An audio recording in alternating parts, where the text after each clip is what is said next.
Hello, everyone, and happy Friday.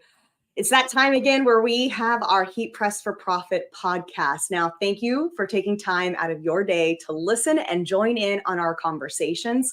If you're watching with us live on Facebook, YouTube, or LinkedIn, make sure you shout out who you are, where you're tuning in from, and of course, you guys know that I love to know your business name. Now, this podcast is designed to have conversations with apparel decorators just like you and industry experts that can have an impact on your business. Today's conversation is about last minute opportunities and how quick turn times can really win business for you. Now, if you haven't already, make sure you subscribe to the show where we launch a new episode every week. Now, our guest today, I'm really excited for this conversation because it's all about a niche and really setting that expectation that you can do quick turn time fulfillment. And Gina Maybee is the owner of Scott Designs, and she has been heat printing since COVID. So we've got some questions and conversation based on that as well. But Gina, thanks so much for taking time out of your day. This is not something you do full time, so I'm sure your busy schedule is always packed. Thank you for having me. Now, so we all know a little bit about you, your business, and what you do. Just give us a quick rundown of, who you decorate for, how you got started, and really just how you kind of came about into this world.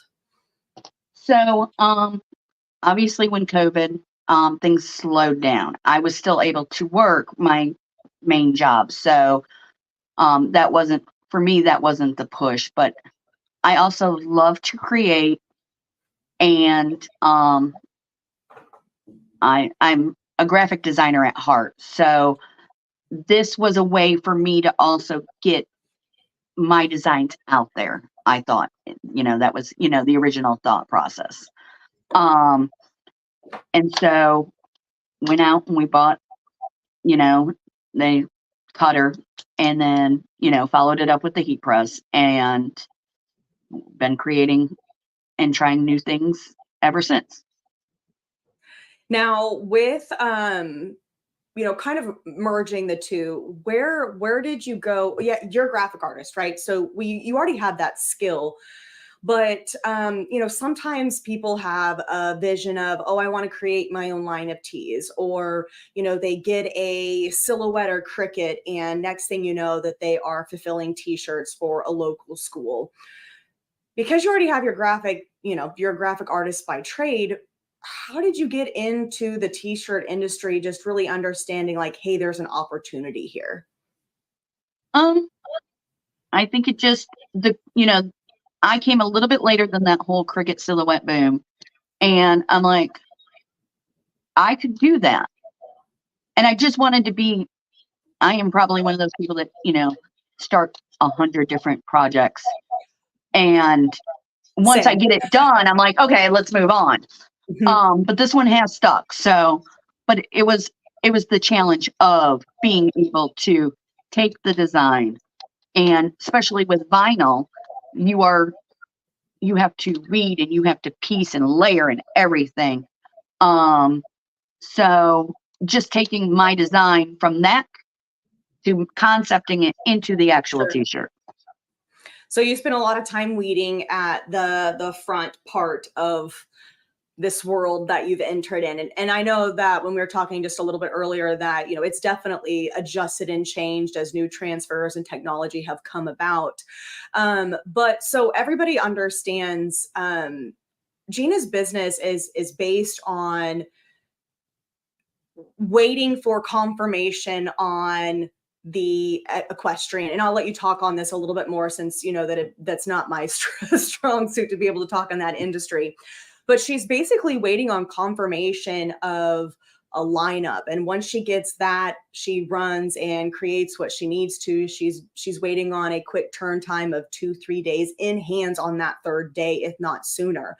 So at that point, you have to really be on your game, because this isn't something where you can press and then go, we can get this to you. Oops, it's not going to make your timeline, right? This is a very, very hard date. So tell us a little bit about before we get to ordering transfers, like what your expectation is. In this particular case, you're not necessarily offering, I have the ability to do a 24-hour, 48-hour turn time. You're printing because you found a need in this industry to be able to fulfill garments that, somebody else couldn't. So then that's how you've, kind of developed your plan. So give us a little bit of, how the whole process looks for you. I mean, I guess I fell into it because, in my niche, we are very much community industry, family oriented. Many of my horsemen are like third generation. So, in that, you stick with your own, basically, for lack of better terms off the top of my head. You use people, So, with the horse racing, you draw a race, you have 24 hours, and then you find out who is finally where they're supposed to be in that race. And that is usually 2 to 3 to 4 days out. And at the racetrack, you like to create promotions around races or horses or, various giveaways or whatnot. So the basic design I always have done, a week before or whatever. Sure. But then I put the final touches on the design, the minute it comes out, got the, I'm plugging in horse names, post positions, drivers, whatever it may be. And then from there, I make sure I make that 1 o'clock or 2 o'clock deadline at stalls that day and then order it. I'm lucky I'm in a quick ground shipping location.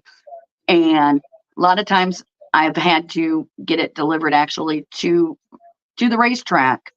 Sure. And I'm bringing my heat press to the racetrack and doing it within hours of the giveaway, the promotion, the race. Yeah. So that's, for those of you guys that are tuning in and listening, her situation is a little different. It's not one of those where somebody's going, "Hey, Gina, I've got, my daughter's birthday party." And maybe you might have those conversations outside, but the bread and butter of what you're doing is really based on these races. So in this particular case, it's not there's a $50 rush fee or there is a $30 rush fee that she is, pushing on to her customers or the racers, because this is the business that she has developed specifically for the industry that she is in. So when she's talking about community, it really is utilizing those around you, and they've instilled this trust on her that this is what's going to get done. So instead of extending the cost, I'm assuming there's this kind of understanding, like, you know what? We're going to get this done as quick as possible. I might be printing on site, but at the end of the day, the merch is going to be there. Yes. Another thing I also do is like memorial blankets or named race blankets.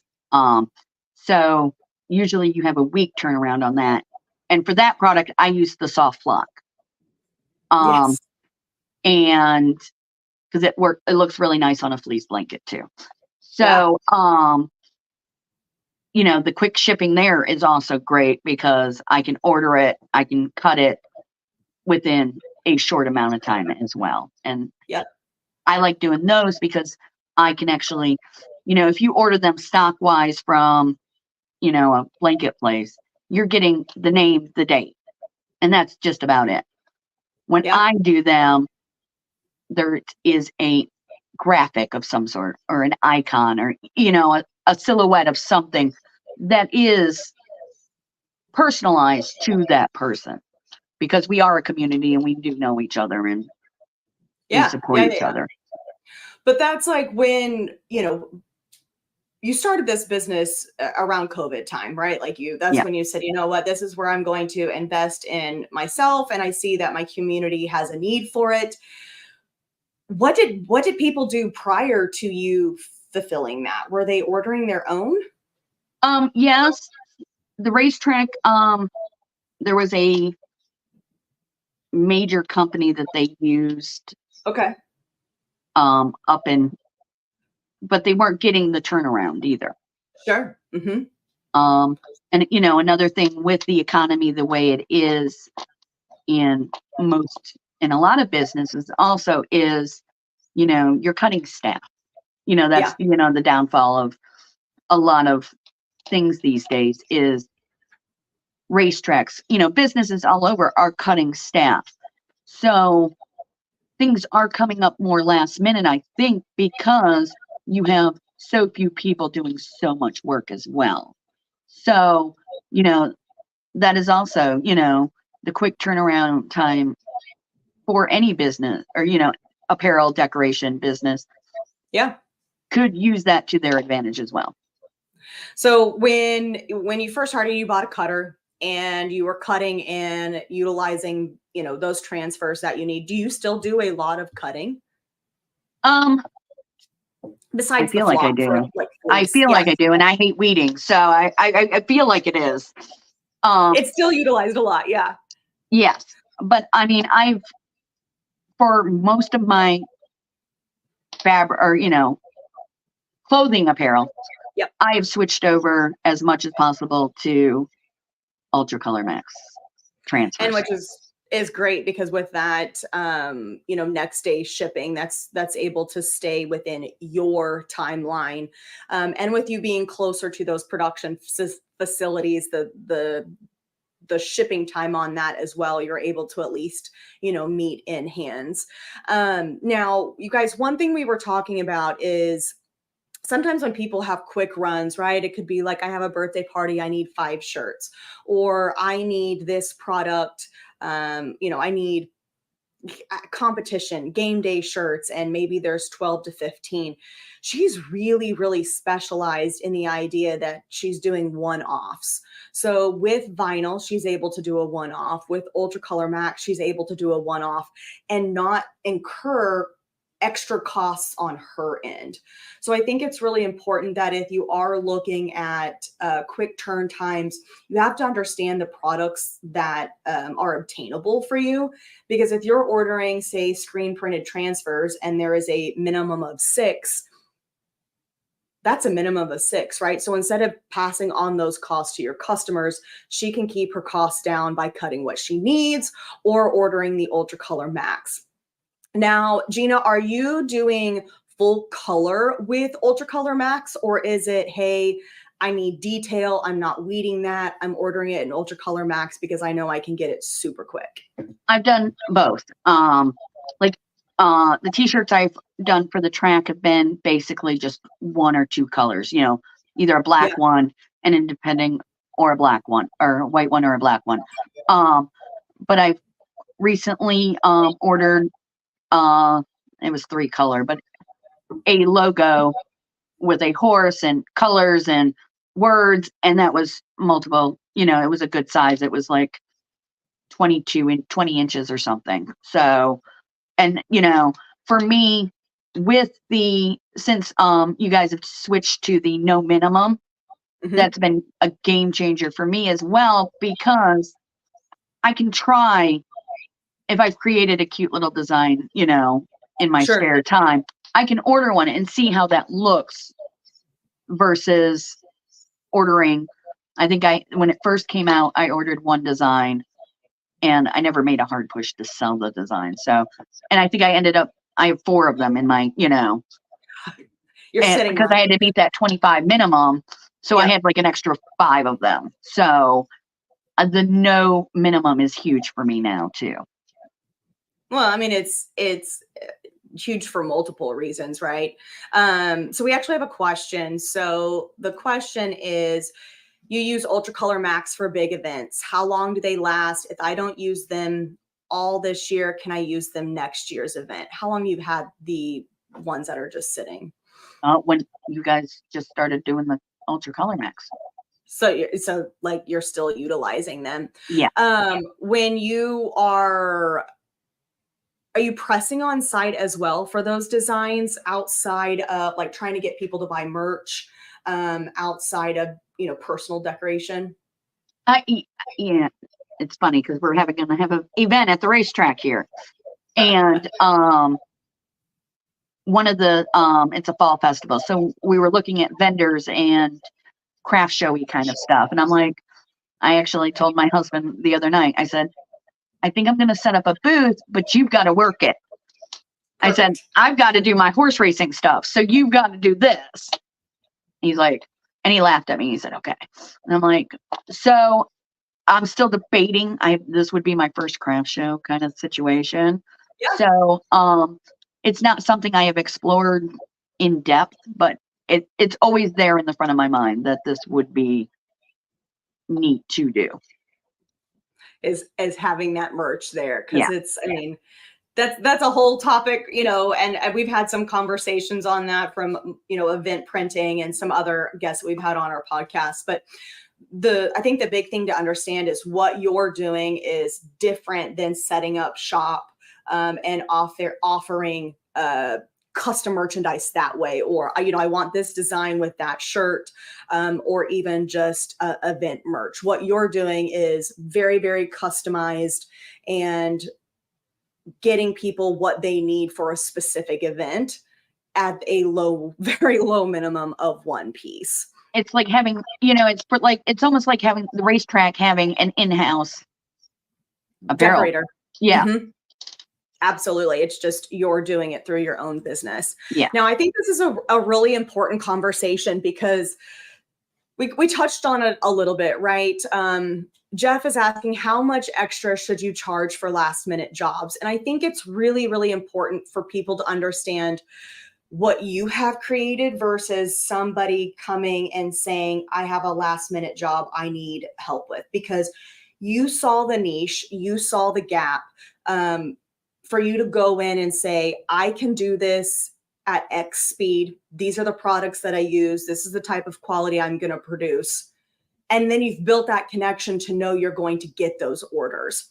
So for somebody looking to increase costs or have a fee, I definitely think in the world of quick turn time, or I have rush printing, you've got to have that rush fee on it if that is not the basis of your business.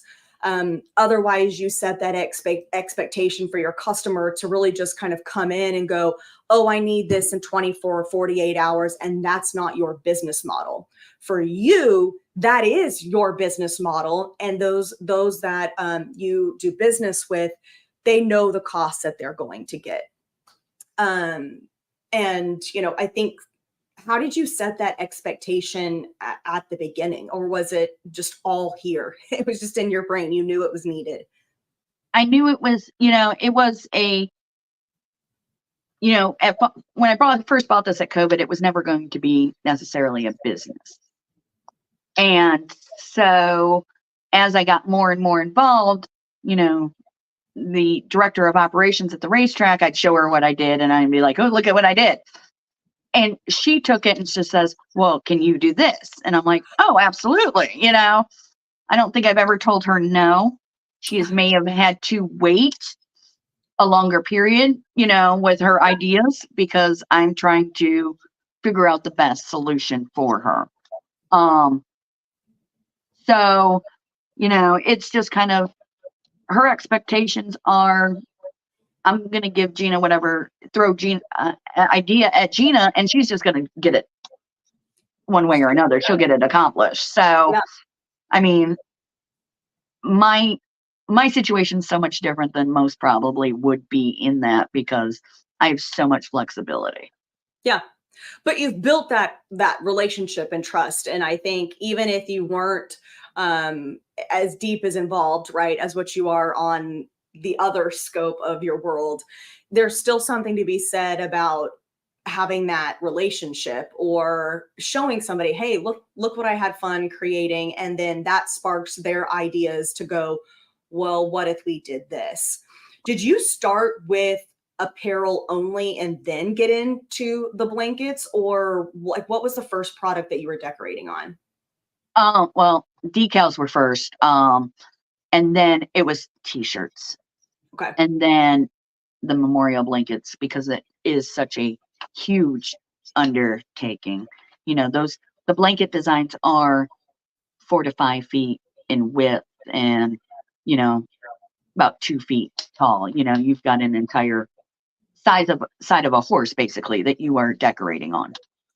You're playing puzzle pieces. We talked about this a little bit earlier, guys.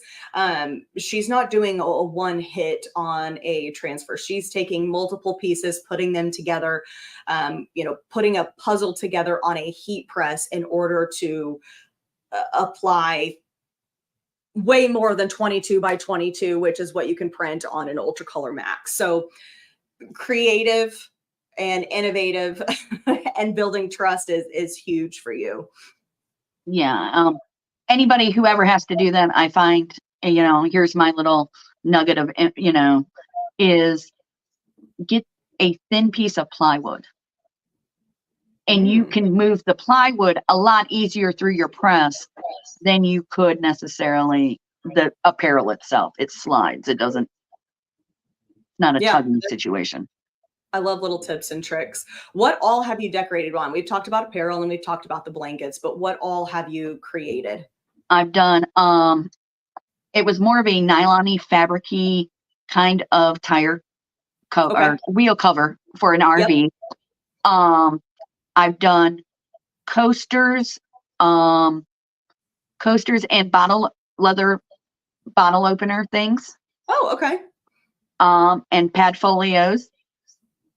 I'm sure I've tried more because I'm always, let's see if it'll melt.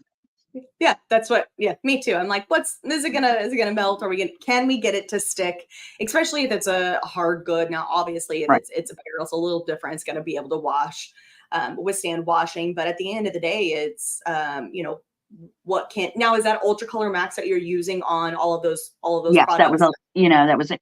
And those were all one color too, because the quick turnaround for that, because those were the coasters, the opener, and the pad folio were an award, basically, a last minute award that I threw in for our awards banquet. So see, last minute, that's like the name of your game. Yeah. Is Gina, can you get it? Can you make it happen? What have you experienced getting into the quick turn times, right? You're not setting up cushion for yourself, or if you do have cushion, it's very, very, very minimal. What feedback do you have for people that are looking at maybe going and offering, the service? Because what you're doing is providing a service, not just a rush situation. For me, the key for me definitely is the support of my husband. Because we have kids and I need that to disappear, not be with 4 of them. I need them to not be in my face. Lack of caffeine is a definite there, because also a lot of times, I'll get something, I work my regular job, and then I'm, go home, deal with the kids, and then I'm starting at 9:30, 10 o'clock at night. And thank God my body is all messed up anyway, and thinks that a normal nighttime schedule needs to be divided into 2 anyway. So I sleep for 3 hours, work a full 8 hours, 9 hours, then I take a nap, and then I work another 6 or so, or whatever the math is. My body has divided its normal sleep pattern up for some reason. So, a lot of times with these last minutes, I'm starting at 9:30, 10 o'clock. And at 3 a.m., I am still usually going. And then I sleep for a little bit and wake up with the kids and start my day all over. So how did you originally start when you needed these quick turn times? What did you learn early on in the beginning that was like, this is not going to work, I have to adjust this situation? I always order the apparel ahead of time, because they're not usually as easy and as flexible as Stalls is, with shipping and everything. So I always order the t-shirts or whatnot ahead of time. And those are usually sitting there waiting for me to do something. And then with you guys, I never I never fear. I really don't fear that I am going to get the product when I need it. So, but the apparel is always is really the question mark for me a lot of times. Is if you're going to get it on time and in hands. Yeah, because you can have one or the other, but if you don't have them both, then you can't really heat press a transfer onto the body, for one. And two, if you are working around colors and specific product for people, it's not like you can just pull a white t-shirt or a gray t-shirt, I'm assuming, out of a stash that you might have. We did have a question that I can answer, which is, how does Ultracolor Max hold up as compared to screen print transfer on clothing? So both of these products are wash tested with 50 washes and dries. And what that means is once we've reached that 50 wash max, we stop testing that. So there is nothing to be said that either one of those wouldn't make it to 65, 100. A lot of that in terms of durability can actually fall back on the application instructions and the press that you're using, as well as however the clothing owner is washing. So stay away from fabric softeners. We do test the drying aspect. So if we say you can dry it, you can dry it. But I would probably just say stay away from high heat. But at the end of the day, they both match that 50 washes and dries. So then it comes down to, do you have extra time? If you have extra time, can you order that screen printed transfer to save you a little bit of money if it's a one color? But then you also get into the quantity factor. So there's definitely a little bit of an equation or following the line of which transfer makes the most sense. But for Gina, she's using Ultracolor Max, whether it's a one color design or a multicolor, because she knows that turn time is going to make it to her.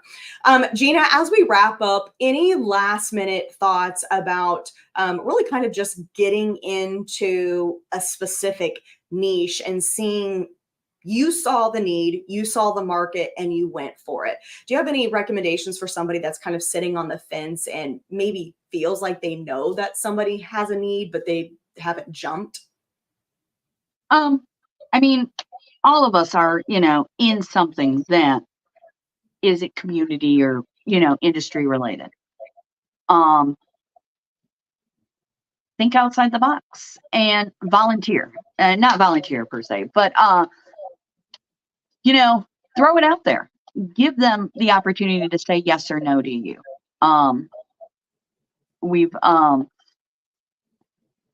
That's the only way. You're going to have to get yourself out there. Nobody else is going to really do it for you. Yep, I love that. You've got to be your own advocator, and especially in a business or something, you're seeing potential, and you got to go out there for yourself. Yep. Well, thank you so much for your time today, Gina. I really, really appreciate it. And thank you to those that had asked some questions. You guys feel free to connect with her on the Heat Press for Profit Facebook group.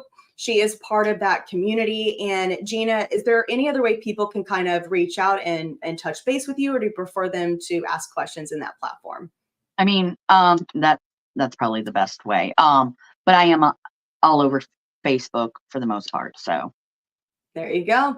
All right, guys, have a wonderful day. And Gina, again, thank you so much. I really appreciate all of your time. Thank you for having me. Bye, guys.